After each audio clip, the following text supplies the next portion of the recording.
जिंदगी पड़ी है। हम लोगों को थोड़े दिन के लिए राजनीति को साइड कर देना चाहिए, बयानबाजियों को साइड कर देना चाहिए, आरोप प्रत्यारोप को साइड कर देना चाहिए। ये समय सेवा करने का है। जितनी हम सेवा करेंगे लोगों की, उतने लोग हमें याद रखेंगे। आने वाली पीढ़ियां हमें इस बात के लिए याद रखेंगे कि जब दिल्ली इतनी कठिन परिस्थिति से गुजर रही थी तो हमने बाहर निकल के लोगों की कैसे सेवा की। वो ये इस बात पे याद नहीं रखेंगे कि हमने कितनी अच्छी राजनीति की। इस बात पे सबकी सहमति थी, सभी दलों की सहमति थी कि हम सब मिलके, सारी पार्टियां मिलके, दिल्ली वासी बनके, देशवासी बनके हम सब लोग इस टाइम लोगों की सेवा करेंगे। मुझे बेहद खुशी है, सभी लोगों ने इस बात का समर्थन किया। पिछले कुछ दिन से इसी बात पे आरोप प्रत्यारोप चल रहे हैं छठ पूजा को लेके। हम भी छठ पूजा करते हैं, सब लोग छठ पूजा करते हैं। खास तौर से हमारे पूर्वांचली जो बहन भाई हैं उनकी बहुत ज़्यादा श्रद्धा है छठ पूजा पे। हम चाहते हैं कि हमारे बहन भाई छठ पूजा बहुत अच्छे से मनाएं। कई लोगों की मान्यता होती है, कुछ लोग तो यहाँ तक कहते हैं कि अगर मेरा ये काम हो गया तो मैं 2 बार 2 अगली छठ पूजा ऐसे करूँगा, मैं ऐसे व्रत रखूँगा। बहुत लोगों की मान्यता होती है। आप सब लोग मनाएं छठ पूजा। आप मुझे अपना बेटा मानते हैं, आप मुझे अपना भाई मानते हैं, मैं आपके परिवार का हिस्सा हूँ। मैं तो चाहता हूँ कि मेरे परिवार के, दिल्ली के 2 करोड़ लोग खूब खुशी छठ पूजा मनाएं।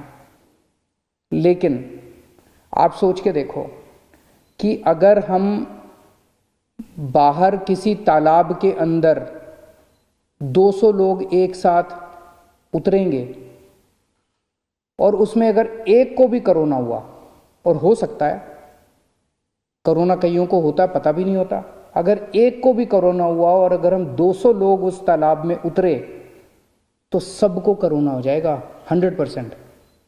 ये सारे एक्सपर्ट्स का कहना है कि उस पानी के जरिए जिस बंदे को कोरोना होगा वो पानी में उतरेगा और वो पानी कोरोना का हो जाएगा, उससे उसका वायरस उस पानी में चला जाएगा और उस पानी से बाकी सबको हो जाएगा। 100% सबको। आप सोच सकते हो कि कितने बड़े स्तर के ऊपर कोरोना फैल सकता है।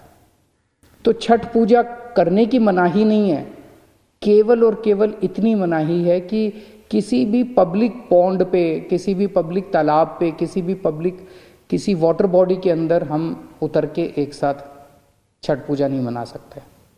अपने अपने घर में मनाते हैं ना इस बार छठ पूजा। अपने बात तो दिल से भक्ति करने की है, अपने अपने घर पे मनाएंगे।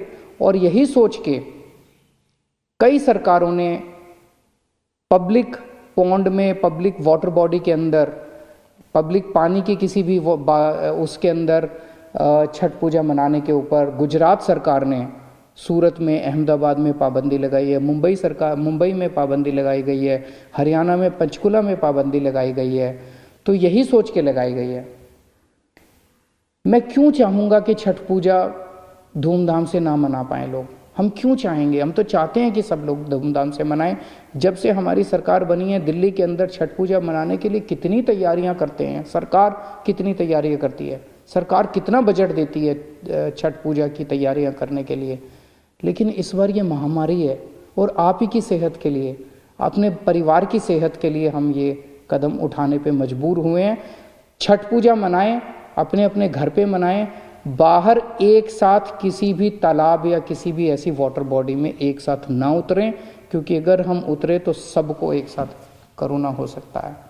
और मेरी फिर से विनती है, छठ पूजा बहुत पवित्र त्यौहार है, कोरोना बहुत बड़ी महामारी है, इस पे राजनीति मत कीजिए। आज की डेट में दिल्ली में 7,461 बेड, लगभग 7,500 बेड अभी अवेलेबल हैं।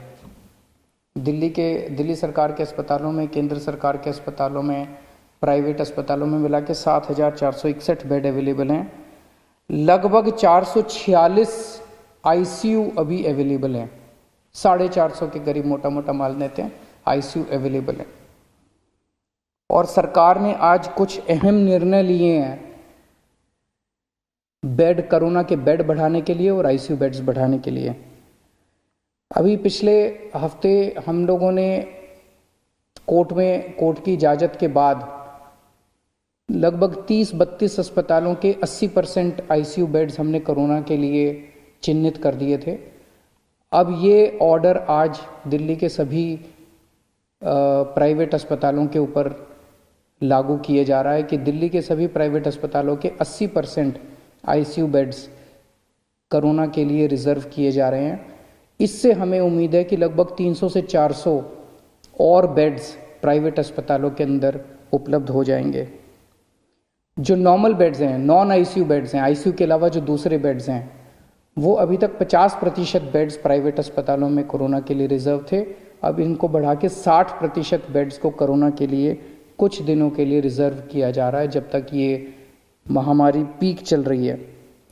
उसी तरह से जितनी नॉन क्रिटिकल प्लैंड सर्जरीज हैं, जैसे आपको टॉन्सिल है, मान लीजिए टॉन्सिल का ऑपरेशन कराना है, डॉक्टर ने कल की डेट दे रखी है, लेकिन वो टॉन्सिल का तो ऑपरेशन अगले महीने भी हो सकता है, कोई क्रिटिकल नहीं है। इसी तरह से कई सारी सर्जरीज होती हैं जिनको क्या कहा जाता है, प्लैंड सर्जरीज। क्रिटिकल नहीं होती, 2 महीने बाद हो जाए, महीने बाद हो जाए, कोई फर्क नहीं पड़ता। ऐसी non critical surgeries, non critical planned surgeries को कुछ दिन के लिए पोस्टपोन करने के लिए सभी अस्पतालों को कहा जा रहा है। और जैसा मैंने कल कहा था कि आईसीयू बेड्स में दिल्ली सरकार अपने अस्पतालों के अंदर 663 बेड्स की और व्यवस्था, नए बेड्स की व्यवस्था कर रही है, और केंद्र सरकार ने 750 आईसीयू बेड्स देने का आश्वासन दिया है। दोनों मिला के मुझे लगता है 1413 और नए आईसीयू बेड्स, केंद्र सरकार के और दिल्ली सरकार के मिला के 1413 और नए आईसीयू बेड्स इससे उपलब्ध हो जाएंगे। मैं अपने सभी डॉक्टर्स का और कर्मचारियों का शुक्रिया अदा करना चाहता हूँ, उनको सैल्यूट करना चाहता हूँ। उन्होंने जिस तरह से न केवल मेहनत की है, उन्होंने सूझबूझ के साथ जिस तरह से दिल्ली के अंदर कोरोना का मैनेजमेंट किया है, ऐसा मैनेजमेंट दुनिया के बड़े बड़े देशों में और दुनिया के बड़े बड़े शहरों में नहीं देखा गया। जिस तरह से हमारे दिल्ली के डॉक्टर्स ने और कर्मचारियों ने जिस तरह का शानदार मैनेजमेंट किया है।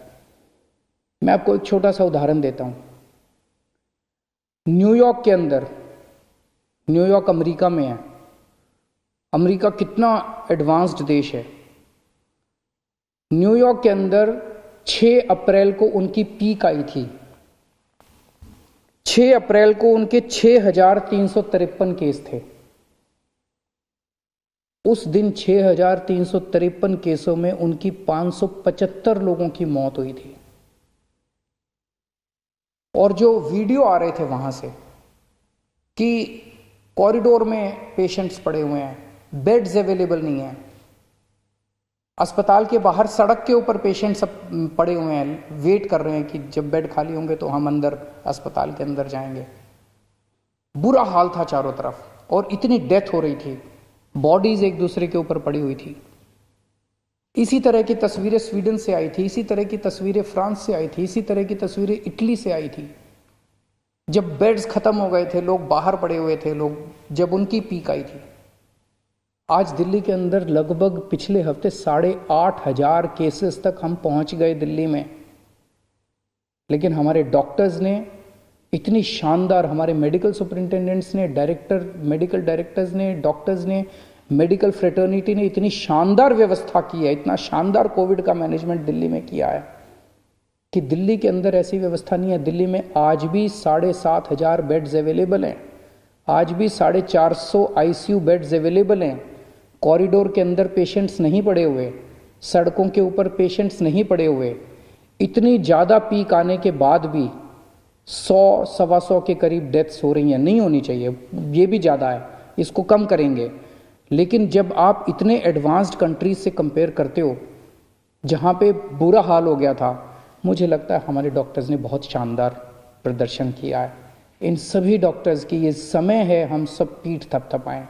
अगर कोई भी आपको डॉक्टर मिले, कोई भी नर्स मिले जो कि कोविड के लिए काम कर रहा है, उसकी एक बार पीठ थपथपा देना, उसका शुक्रिया अदा कर देना, ये बहुत ज़रूरी है। मैं अभी अभी एलजी साहब के पास गया था मिलने के लिए। मैं एलजी साहब को सारी कोरोना की जो दिल्ली की परिस्थिति है उससे उनको अवगत करा के आया। हम दोनों ने माना कि दिल्ली के अंदर जहाँ जहाँ दिल्ली में बहुत सारे लोग मास्क पहन रहे हैं, लेकिन कई लोग अभी भी मास्क पहनते नहीं हैं। तो लोगों को मास्क पहनवाने के लिए कई बार जब कहने से बात नहीं बनती तो फिर थोड़ा सा टाइट करना पड़ता है।